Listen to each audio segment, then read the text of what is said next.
Hello everybody, Alex from Snake Island Exotics here again. So I've been asked very nicely to do a video on how to set up the baby snakes. So I've got all the little bits and bobs I need. So we're going to put her on toilet tissue paper first, because I know nothing about these snakes at the moment. Are they eating? Are they pooing? I don't know. So so if we put the tissue paper in, it's easy for me to see any poo, because if I've got substrate in there, she could bury it, or you know what I mean, it could be harder to spot. So, and then with the toilet paper, it's easier to get them first couple of feeds in, because they're not burrowed in the substrate, and it won't get covered in the substrate if they drop it in the substrate. So I'm going to get some tissue. Get some nice sheets. Here we go. There's one. Just a thin layer is fine. I usually put 2 or 3 sheets down, just so they get a good little mix of layers. You don't have to go too mad.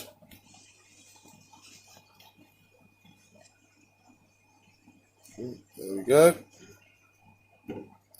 So I'm going to go get some bowls and hides, because I forgot the bowls and hides.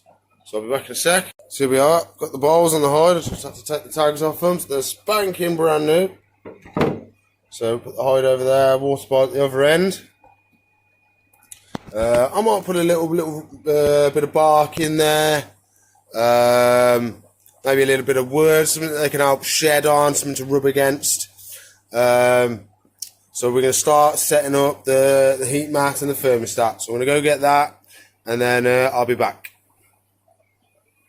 Oh, pause it. So I've got some pieces of bark. I was going to use this piece, but I can't because it's got a hole in. Now this hole is the perfect size for her to go in one way and then try and go back in there and get stuck while she's trying to like go in and out at the same time. And they can tear themselves, they can really hurt themselves. So with smaller snakes, even with bigger snakes as well, you've got to be very careful of holes. That's why the hides haven't got a bottom on them. You know what I mean? So if it's a bigger snake that's meant to go in there, it will lift up instead of like trying to hurt them. So some little tips. So we're not going to use that piece. We're going to use these little pieces just as a little bit of decor, just so it's not completely boring. I've got my thermostat, and I've got my mat. So I'm going to open this bad boy up. So simple to set up there.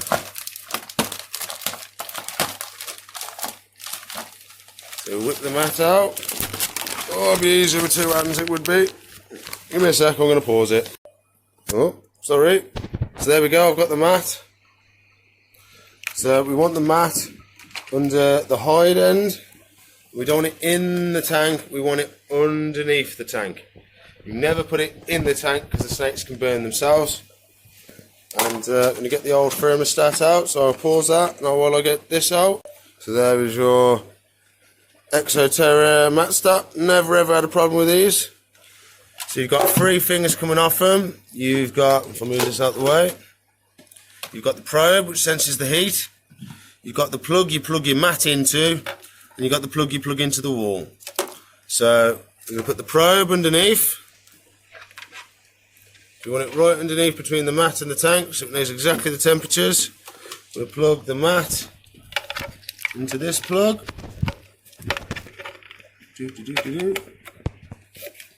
Plug this one into the wall.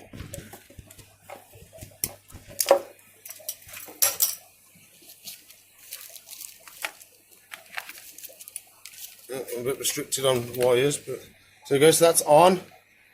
And to set the temperature, you turn that little dial at the back. Oh, can I do this? No, can I? No. So if you turn that little dial there, that will then set the temperature. So give me a sec, I'm going to try and adjust it so I can film it and adjust it at the same time so you can see me do it.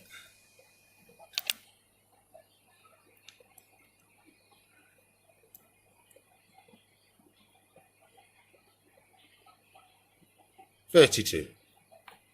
That'll be nice and warm for her now. And then whenever that red light's on, means the heat mat's on. So sorry if that's blinding you. But that's the simple way of mat, thermostat, tank. So now all I'd have to do is water in the bowl, plonk her in, which I can do now. I'll get some water afterwards. So if I get her out of her box, hopefully she's in a good mood.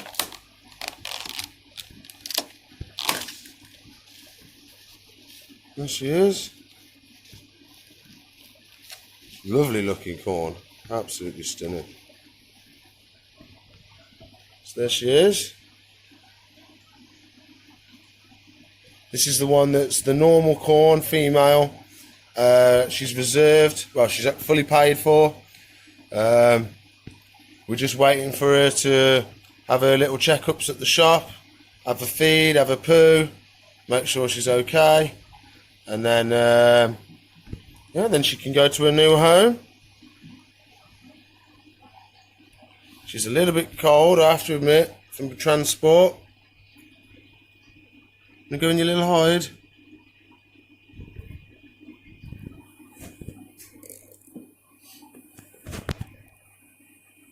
So there we go. 2 days later. Hello everybody, Snake Island Exotics here again. I thought we'd try and feed the baby corns. So I'm defrosting some pinkies. They literally take seconds, pinkies do, to defrost.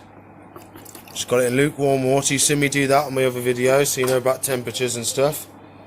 So I believe this one is the diffused Tesla corn. I think he's under the tissue. Yep, he's under the tissue. So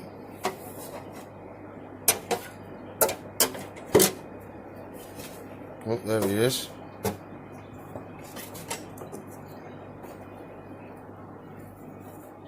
Now I think he's about to shed, so they might not feed. But we're going to give it a go. I'm going to swap hands.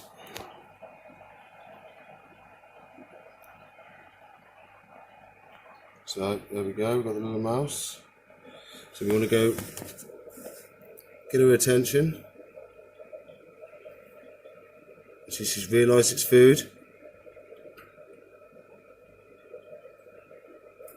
Oh, she's got it, look. I'm going to hold it for her.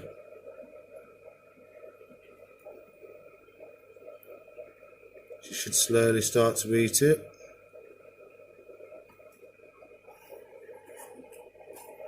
Try and move the substrate. Oh no, I've covered it up. That's wrong. Didn't mean to do that. Oh, it's all going P-tongue. There we go, that's better.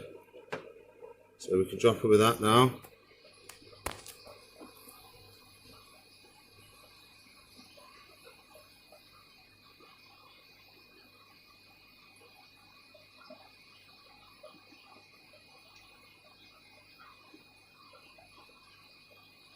So if she eats this and digests it all fine and has a poo and sheds, she should be fine to sell then. And get a better look at her.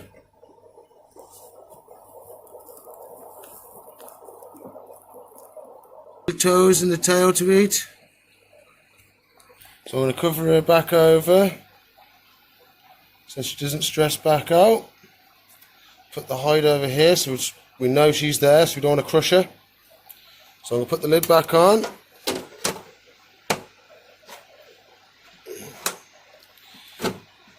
Oh, this one-handed stuff's a bit awkward. So I'm going to move around to this one. Oh, this is meant to be a normal corn, but it's anything but normal.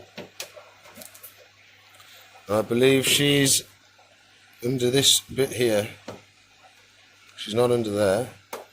No, I'm more on the side that this one is definitely shedding because she's gone like proper blue-eyed.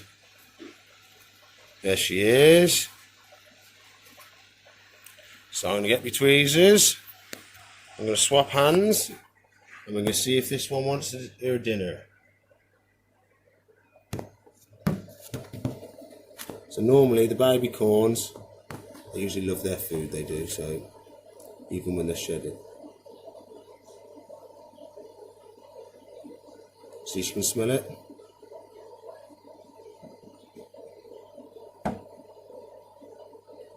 Oh, look at that. Nice slow take.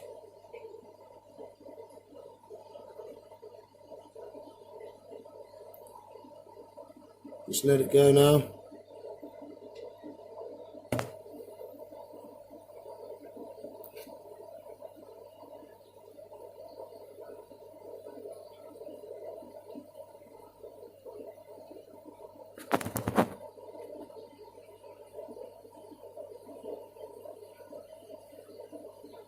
See, she wolfed that down.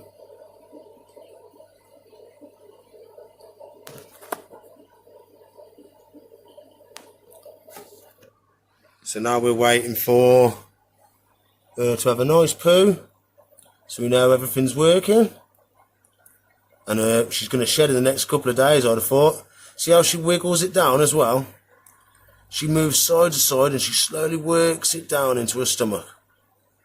While it's in her neck, if you can call it a neck, she would still eat again because she doesn't know she's full because it hasn't reached her stomach yet. So if you do want to, you can get them to feed quite a lot and get them to grow quicker by feeding them loads. So you can do that, but I don't do anything like that. I feed them once at a time and let them slowly grow as they should. You can see there she's looking for more food now. You can see you've got a nice big lump in her belly, got it all the way down there already. So I'm going to cover her back up again.